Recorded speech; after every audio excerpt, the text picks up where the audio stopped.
Earlier this year, I went back to visit my former home, Stockholm, which remains my favourite place in the world during the summer. So, I thought I'd share my experience and travel tips to help you plan a visit to this wonderful city. Stockholm is located in the southeast of Sweden, right next to the Baltic Sea. When you visit, you'll want to stay centrally in one of 4 areas: Östermalm in the south, Kungsholmen in the west, Gamla stan slap bang in the middle, and Norrmalm, Vasastan and Östermalm in the heart of the city. Södermalm has a youthful vibe with lots of bars and restaurants, and, along with Kungsholmen, is the most affordable area to stay either by hotel or Airbnb. Södermalm is connected directly to Gamla stan, also known as the Old Town, that oozes charm thanks to beautiful traditional buildings, cobbled streets, and a seemingly endless amount of hidden alleyways. Gamla stan is also home to the Stockholm Royal Palace, the official residence of the country's monarch. Next up is my former home, Kungsholmen, that offers a peaceful, residential vibe with great bars and restaurants, along with lots of lush greenery. The island's biggest landmark is Stockholm City Hall, with its iconic tower that keeps a watchful eye over the city. Lastly is what I'd call the main island, with Vasastan offering a residential feel, Norrmalm being the city centre, where some of Sweden's largest companies are located, along with tons of shopping centres, and Östermalm in the east, which is the city's most exclusive and expensive area, with tons of places to wine and dine. We stayed at the Sparrow Hotel that's conveniently located on the edge of Östermalm and Norrmalm, meaning anything centrally is only a short walk away. The hotel is traditional, elegant and chic, with my favourite feature being this old-fashioned lift to get to our room. We went for one of the cheapest rooms called the Unique Room that's on the top floor and boasts a slanted roof with some seriously stylish wallpaper.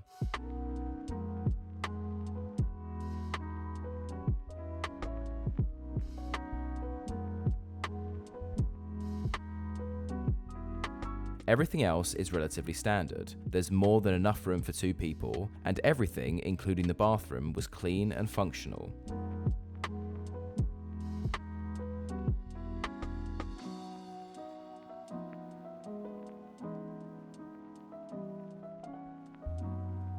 The room cost my partner Grace and I around £150 per night, and this included breakfast every morning that was surprisingly good. It's a buffet with all the standard European breakfast options, with the croissants standing out as some of the best I've ever tasted.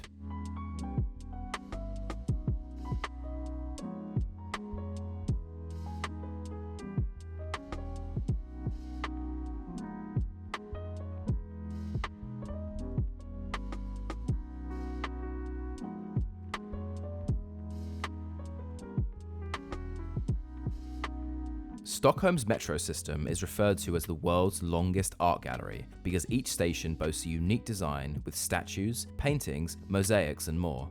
Everything's contactless, so you can pay for it with an existing card or with your phone. There's also a tram system which mostly serves to take you to the few spots the metro doesn't. Electric scooters are everywhere in Stockholm and are really convenient for zipping across the city. If all else fails though, Stockholm is extremely walkable.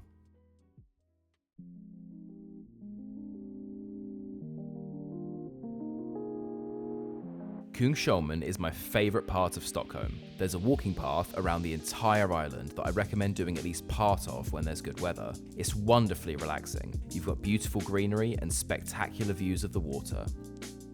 We followed the island round to Stockholm City Hall, where you get incredible views of neighbouring Gamla stan, particularly its beautifully designed Riddarholmen Church, another iconic piece of the city's skyline.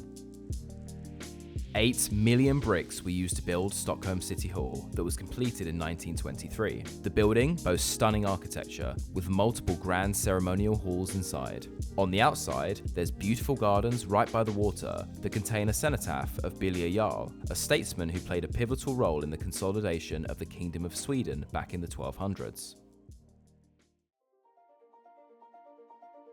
Grace and I had toured the inside of the City Hall before, which I highly recommend, but hadn't done the tower, so we gave it a go. It stands 106 meters high and really does take a lot of effort to climb. There's a museum within the tower containing various sculptures, but to be honest, you only have about 45 minutes to climb up, see the view, and get down, so we didn't spend much time there.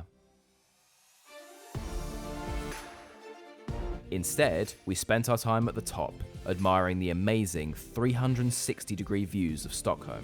These are easily the best views of the city you can get, so I highly recommend visiting.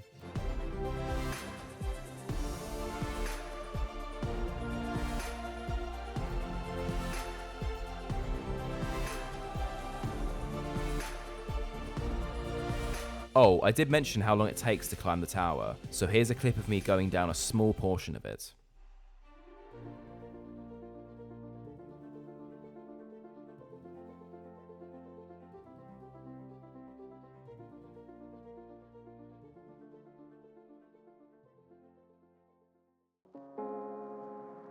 Afterwards, we continued our walk around Kungsholmen until we arrived at the north end of the island, where Grace and I used to live. There's an authentic Korean restaurant there with amazing kimchi. The area is also popular for swimming, boating, and tanning during the summer. But, most importantly for me, there's a shop selling what is, in my opinion, the best ice cream in the world. I'm not quite sure how you pronounce the name, but the ice cream here is made on site with fresh ingredients. In fact, when we used to live nearby, every morning we'd see stacks of fruit arriving that's used to make many of the flavours. Grace went for pistachio and I went for salted caramel. Both were delicious and extremely Moorish. If you're going to Stockholm during the summer, this place is an absolute must visit. Afterwards, we continued our walk around Kungsholmen that served up plenty more amazing views. An essential food visit while you're in Stockholm is Bastard Burgers. The chain was established in the north of Sweden back in 2016 and has become a hit. There's a sizable menu with different burgers named after various cities. Whether you're going for chicken or beef, you won't be disappointed. This was my go-to for an incredible burger when I used to live here, and I can't recommend it highly enough.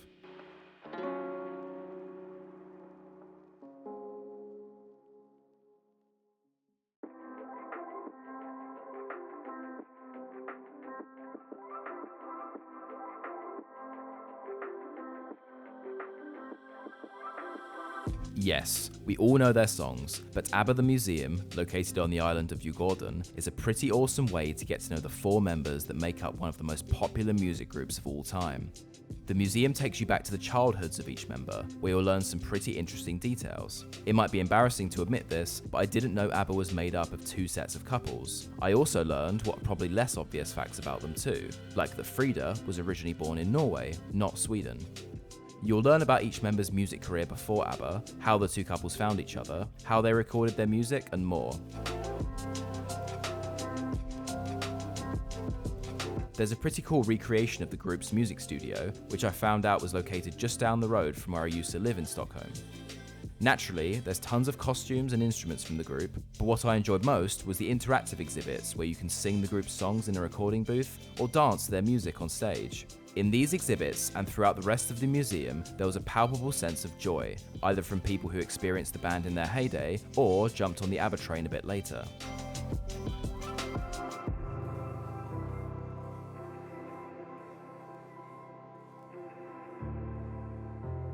Finally, the museum jumps into the group's lasting legacy, with the continued success of things like the Mamma Mia stage show that continues to be performed in London to this day, or the films that released a few years back.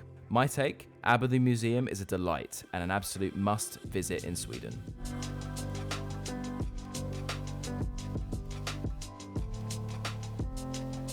After you finish the ABBA Museum, I highly recommend exploring the island of Djurgården, especially its giant park if you have good weather that has amazing walking routes offering up even better views.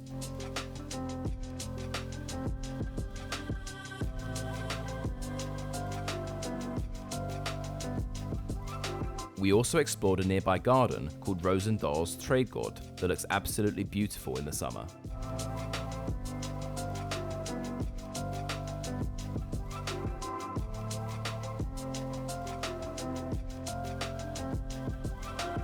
Grace and I were regulars at a chain called House Wok in Sweden that does some pretty tasty food, so we went again that evening and it did not disappoint.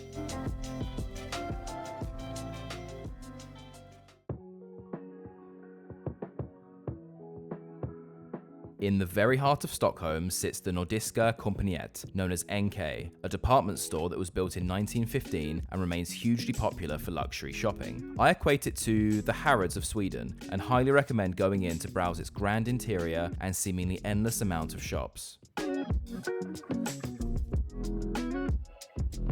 I recommend exploring Kungsträdgården afterwards, that's right outside. The park is beautiful in summer, with magnificent fountains and statues, and flowers everywhere. It's worth visiting in the colder weather too, where a giant ice rink transforms the park into a winter wonderland.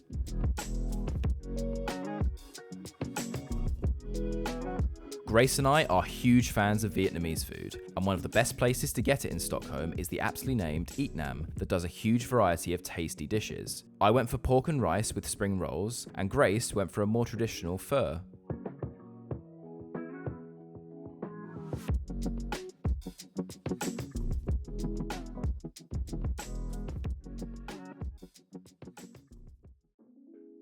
Over 600 rooms, 11 floors. This is, of course, the Stockholm Royal Palace that was completed in 1760 and is the official residence of the country's king, Carl Gustaf, and Queen Sylvia. Although from what I've read, they spend most of their time at Drottningholm Palace, located just outside central Stockholm. A ticket for the Royal Palace costs about £15 or $20 US, and for that you get to see inside the Royal Palace itself, which includes the royal apartments, the Hall of State, as well as the Treasury and a separate museum called the Museum Three Crowns. You'll learn a ton about the history of the Swedish royal family, as well as the palace itself. But, of course, the visit is primarily about experiencing the palace in all its grandeur. There's no shortage of impressive rooms, artwork, furniture, and collections to admire.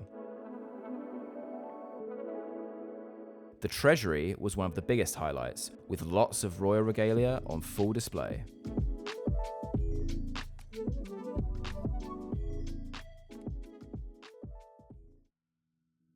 Gamla is right on the doorstep of the Royal Palace, so it was a natural place for us to visit afterwards. The old town is extremely touristy and for good reason. The cobbled streets, old architecture, and tight alleyways are all extremely picturesque. You'll want to visit Stortorget, otherwise known as the Grand Square while you're there. That is the oldest square in Stockholm and is most famous for its iconic coloured buildings, as well as the Nobel Prize Museum.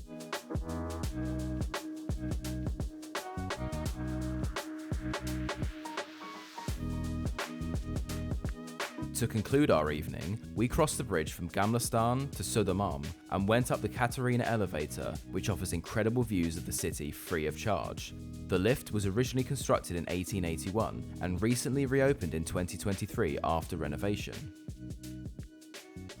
Barring a few pesky cranes that were in the way, we got a beautiful look at Kungsholmen, Gamla, as well as the islands of Skeppsholmen and Djurgården. Oh, and you can also see cruise ships leaving ports and heading for destinations like Helsinki.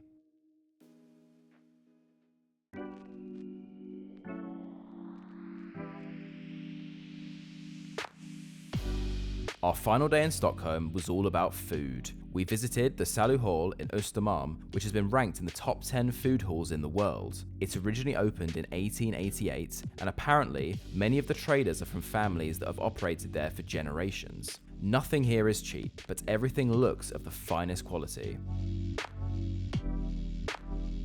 We were tempted by this shop selling the most exquisite looking cakes, so we had to give it a try. I went for a chocolate brownie and Grace went for a carrot cake. Both were out of this world delicious.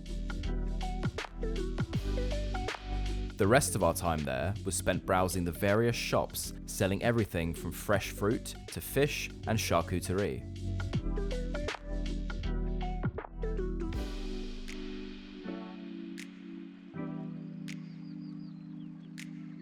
And that's the end of our trip. I hope the video helps you plan your own visit to this incredible city. If you enjoyed the video, please like it and subscribe for more content like this.